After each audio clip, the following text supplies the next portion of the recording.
มาลงติดตามเมียกงานกสิกรรมว่าเรื่องการปลูกพังเนี่ย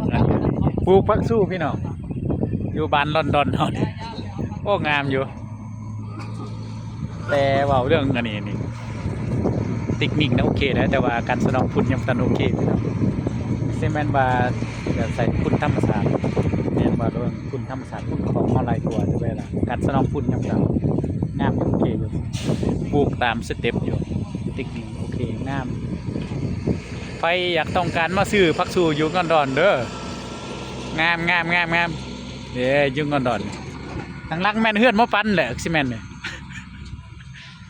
จากไผปลูกบ่ฮู้เด้อผักสู้ไผนี่ให้โฆษณาขายเป็นสินค้าส่งออกบอกก็ได้โฆษณาโอ้งามอยู่แต่ยังบ่ทันเป็นหัวจักเทื่อ